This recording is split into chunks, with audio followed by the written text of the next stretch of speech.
மீட்பெரும் சகாயமா இருக்கிற இயேசு கிறிஸ்துவின் நாமத்தினாலே உங்களை யாவரையும் அன்போடு கூட வாழ்த்துகிறேன். இந்த விசேஷமாக இந்த மார்னிங் மன்னான்ற தின தியானத்தின் மூலமாய் உங்களை சந்திப்பதிலே மிகுந்த மகிழ்ச்சி அடைகிறேன்.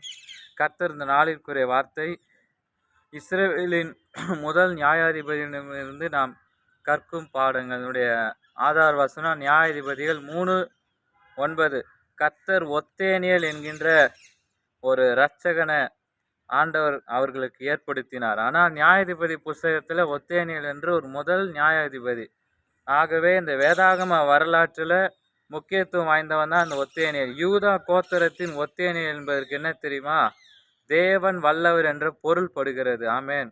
ஒத்தேனியேல் தன் பேருக்கு ஏற்றபடி கர்த்தரின் பார்வைக்கு வாழ்ந்தான். அவன் ஏற்றபடி வாழ்ந்தான்.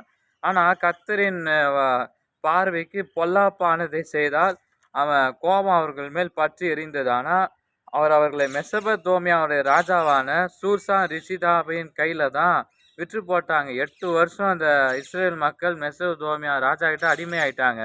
ஆனால் தேவனுடைய உதவியை கேட்டு கதறினார்கள். ஆனால் அப்போது ஒரு ஒத்தேனியலை கர்த்தர் எழுப்பினார்.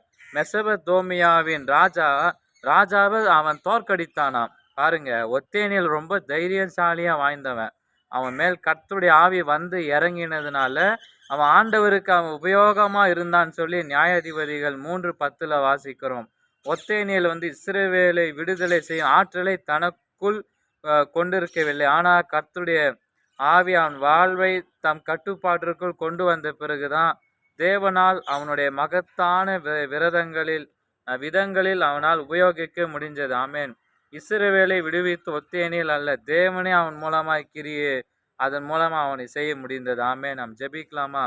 அன்பின் தேவனே, ஒத்தேனியேல் ஒரு சாதாரண மனிதன். ஆனால் தேவ ஆவி அவன் மேல் வந்தவுடன் அவன் வல்லமையும் தைரியத்தையும் பெற்று தம்முடைய ஜனங்களுக்கு பெரிய விடுதலை பெற்று தந்தானே. நான் உம்மால் உபயோகிக்கப்பட என்னை தாழ்த்துகிறேன்.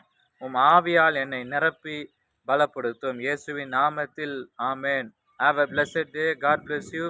கர்த்தர் தாமே உங்களை ஆசீர்வதிப்பாராக. ஆமேன்.